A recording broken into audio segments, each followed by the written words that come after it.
Hi everyone, this is Trevor Jones from AstroBackyard, and in this video I'm going to walk you through the entire process of capturing and editing an amazing nightscape astrophotography image. That's right, a sky full of stars, the Milky Way, and a beautiful landscape below it. If you own a basic DSLR camera like this one, amazing nightscape photos are within your reach. I won't use a star tracker, any special filters, or even a remote shutter release cable. The only thing you'll need other than the camera kit is just a basic tripod. I'll walk you through the camera settings, my approach, and even take you through the editing process on my computer afterwards to create the final image. In the end, I'll have an amazing nightscape image to share, and if you follow along, hopefully you will too.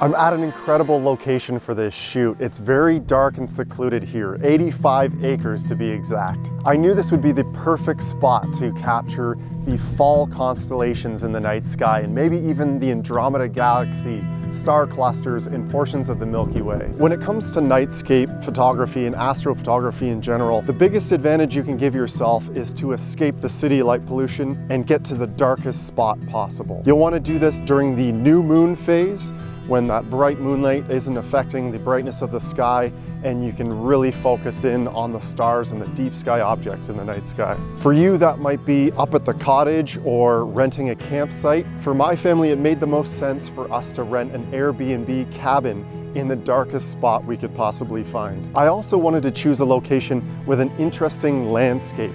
When it comes to nightscape photography, it's all about creating a scene, and that flat, grassy field just doesn't have that wow factor that I'm looking for. And trust me, I've taken plenty of those shots. There's a gorgeous winding river at the bottom of this property, and I'm hoping to incorporate that into my nightscape image, and maybe even get some reflecting stars off of that water. Here's a look at the equipment I'll be using for the shot tonight. It's an ordinary DSLR camera. It's one of the most affordable cameras you can buy on the market, and it hasn't been modified for astrophotography, and there's no special filters in there. A DSLR or mirrorless camera gives you full control over the important settings you need to use for astrophotography. This includes important settings like the exposure length, the ISO setting, white balance, and F ratio. Essentially, we need to capture as much light as possible in each shot. After all, we're going to be in a very low light situation at night. The camera lens I'm using is a standard kit lens. It's the Canon EFS 18 to 55 millimeter f3.5 to 5.6. It's an affordable zoom lens, a budget lens, but I wanted to prove that expensive gear isn't needed for an amazing nightscape photo. When taking photos at night, it's all about maximizing the amount of light you collect in a single exposure. There are several ways to capture more light on the camera sensor using very specific settings on your camera. You can use a higher ISO setting to increase the camera's sensitivity to light, and you can use a wider aperture or faster F ratio to maximize the light transmission through the lens onto the sensor. With this lens, because it's a zoom lens, we have the option of shooting wide at 17 millimeters all the way up to 55 millimeters. For my shot tonight, I'm going to use the widest focal length, 17 millimeters, and the fastest F ratio, f3.5, and I'll explain why.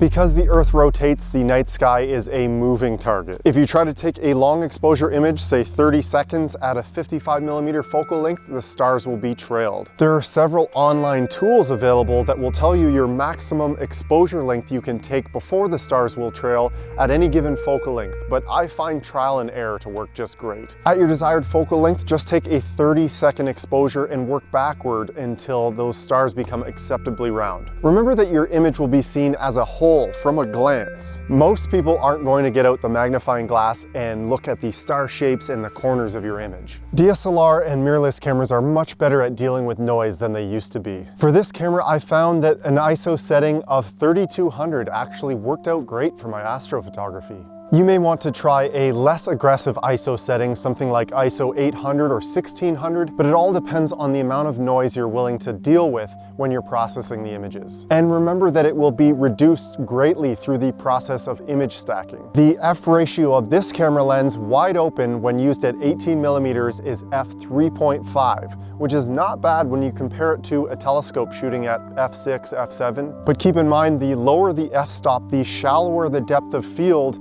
in a daytime landscape photo, and the greater chance for bloated stars in an astrophoto. Because I do want to highlight the brightest stars in the constellations, shooting wide open is a great setting for my style of shot tonight. To me, it's not worth losing any precious light in exchange for a slightly sharper image of the night sky. Now comes the tricky part, focusing the camera and lens at night. My advice here is to use some aggressive light gathering camera settings and point your camera and lens to the brightest star in the sky that you can find. For me, that's the camera in manual bulb mode with an ISO setting of 6400 and an f ratio of f3.5. Then I'll point the camera and lens towards Vega, a bright star out right now. You have to manually focus the camera lens, and it might be a ways out to start with. Just rotate the lens focuser in and out slowly until you start to see a faint star. Then we'll zoom in on it using the 10 times live view on the back of your camera display screen and really fine tune it from there. A little tip here, for some styles of nightscape photos, you may want to actually have those stars slightly out of focus to make them appear larger and draw more attention to them. Feel free to experiment here. We'll be capturing the foreground separately anyway, and that portion of the image will be nice and sharp. Here's a look at the scene I'm going to capture tonight over the river. Look at the beautiful framing there. Now, the night sky will slowly move out of frame over time. As I continue to collect images, it will separate from the landscape you're seeing here below, which means we will need to stitch or merge the land and sky together in post. I like to start with the foreground landscape first and get that out of the way. Stacking can help a low light landscape photo the same way it does for a starry sky. This will be the base image we use, and I'll try to keep the positioning of the stars above in the exact spot they appear. The overall idea of nightscape photography, in my mind anyway, is to capture a scene that looks as natural and real as possible, as it did in the moment, with a little extra flair, of course. When capturing the foreground landscape portion of your image, keep in mind the rule of thirds and get creative with the composition and the framing of your shot. Are there any unique features, such as a body of water or a particularly handsome tree, that you can use to set up the photo and frame the sky? Now, of course, you need to keep in mind which portion of the night sky will be visible from your location. I know that I'm facing east right now, so I'll get a good look at Perseus and Cassiopeia and those fall constellations as they rise up over the river. When you're taking the landscape element of your photo, shoot those images at dusk or soon after to get a little more light on the scene. Take a minimum of 8 to 10 shots so you'll have enough to stack some of the noise out of there, and maybe experiment with a few different compositions so you have some options to play with when you're editing the photo later. I should mention at this point, if you're not interested in image stacking and merging two photos together, you can definitely take an amazing nightscape photo in a single exposure, a one-shot masterpiece. By all means, experiment with the camera settings and you might end up with something really special. Here are the exact camera settings I'm using for the night sky portion of the photo. The camera is in full manual mode, so it gives me control over every setting without the camera trying to figure out anything for me. The lens is set to manual focus, of course, and if it has an image stabilization mode, make sure you turn that off as well. You'll want to shoot the images in raw image format. This is the highest quality photo you can take, with the ability to adjust it afterwards in post. The white balance isn't super important, but I have it set to daylight because after all, our sun is a star. The shot mode is set to a 2-second delay. Now this is really important because camera shake can really ruin a long exposure image.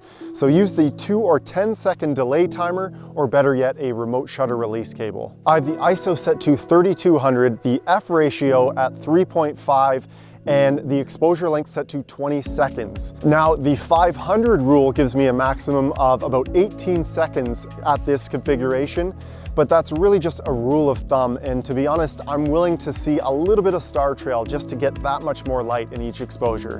When it gets dark out, I'll pan over to a bright star in the night sky, focus on that, and then reframe the composition I have set up right now. Because I'm not using a remote shutter release cable, I'll have to babysit the camera and take each exposure manually. If you're in this position, the amount of time you spend outside is up to you, but keep this in mind, the longer the overall integrated exposure time is on your image, generally the better it will be. Take some time to enjoy the incredible scene you're witnessing in front of you. Let your eyes get more dark adapted and get excited about the amazing photo you're in the process of taking.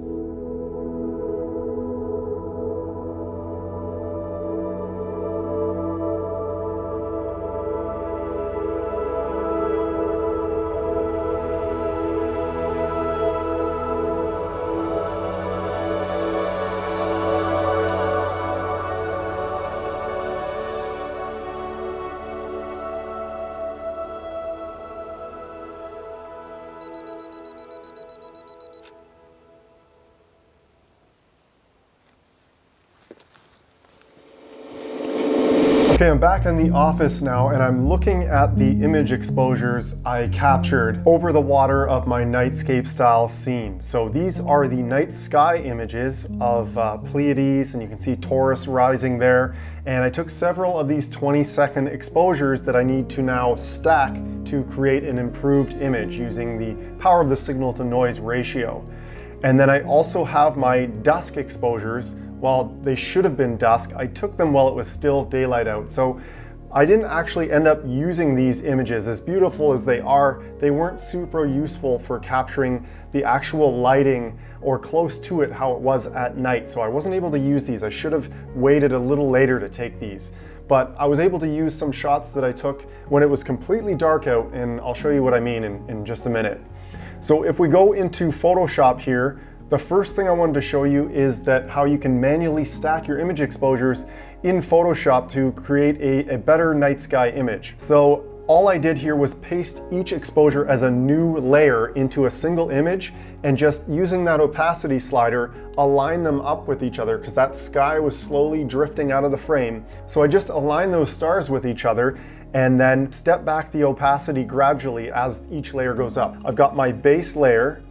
On top of that is just another star layer here, and I'll show you what I mean by aligning this. Do you see how you can see the stars underneath it?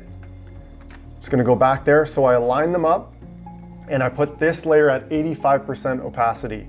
And then the following layer, again, lined it up, 70%, 50%, and so on. And I used 8 frames in total, with the last one only being 7%. But if you noticed, that background sky became so much smoother as we stacked those images together. And that's really how the stacking software works, but usually it does it for you.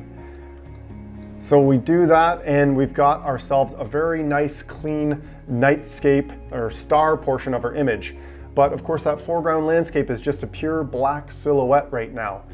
So for the foreground stack, again, I shot these at night, so not ideal. I really had to pull at those shadows and low lights to get any sort of color or lighting on the foreground landscape. I feel like I got it to work, but you should definitely take your foreground images at dusk when there's still a little bit of light outside. Here's a single image of my foreground, very noisy, but I was able to stack 3 of them together just the same way I did for the star portion of the image, just to create a little bit smoother of a foreground. And it's very dim overall, it's not ideal, but I feel like I got it to work. So to combine the two, and this is where it gets tricky, you'll want to create a mask to select that foreground. And all I did here was use the Select and Mask tool in Photoshop, where it really allows you to refine the areas that you want to select and separate out the ones that you don't. So you can use these tools, the contrast and feather, you can get a much more softer edge. In this case, that's not what we want. We actually want to get the top of that tree line in there pretty accurately. So once you've spent time getting that mask, you're literally going to copy the foreground and paste it onto your night sky. So in this image here, I have my night sky image and then the foreground pasted on top. You'll need to do a bit of work to clean up the transition area, and you might end up spending a lot of time here, but this is essentially how I built my final image that I'll share at the end of the video. So hopefully this made sense to you and that you'll apply these techniques to your next nightscape photo, and I hope you enjoy the image at the end of the video.